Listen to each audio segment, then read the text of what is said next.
নমস্কার বন্ধুরা, আমি তোমাদের রঞ্জীব স্যার। আজকে তোমাদের সিক্স সেমিস্টারে বাংলা যাদের -3 আছে, অর্থাৎ যাদের অনার্স আছে, অনার্সে -3 পেপার, তাদের জন্য বাংলা সাহিত্যের ইতিহাসের লাস্ট মিনিট সাজেশন বড় কোশ্চেন।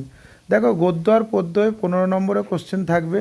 তোমরা যারা পাস করতে চাও এই শেষ মুহূর্তে, তারা এই সাজেশনটা দেখো, ঠিক আছে? এখানে আমি পাস করার যে নিয়মটা সেটা আমি বলে দিয়েছি। দেখো, মডেল 1 থেকে বাংলা গদ্য সাহিত্যের বিকাশে ফোর্ট উইলিয়াম কলেজের অবদান, বাংলা গদ্য সাহিত্যে শ্রীরামপুর মিশনের অবদান, বাংলা গদ্য সাহিত্যে রাজা রামমোহন রায়, এই তিনটে করলে তোমরা দুটো কমন পাবেই পাবে, ঠিক আছে? বাংলা প্রবন্ধ সাহিত্যে বঙ্কিমচন্দ্র চট্টোপাধ্যায়ের অবদান, ঠিক আছে?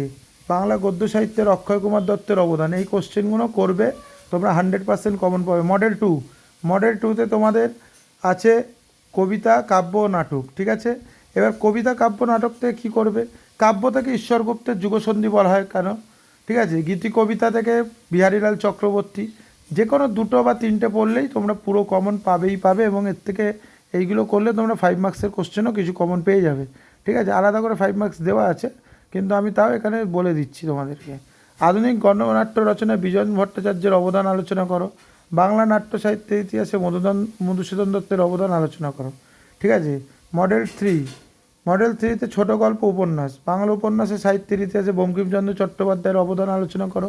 বাংলা উপন্যাসে বন্দ্যোপাধ্যায়ের ত্রয়ী অবদান আলোচনা করো। বাংলার ছোট গল্পে তারাশঙ্কর বন্দ্যোপাধ্যায়ের অবদান আলোচনা করো। বাংলা উপন্যাসের দ্বারা বিভূতিভূষণ বন্দ্যোপাধ্যায়ের কৃতিত্ব লেখো। এই কোশ্চেনগুলো করলে 100% কমন পাবে। কেউ যদি পিডিএফ লাগে হোয়াটসঅ্যাপে যোগাযোগ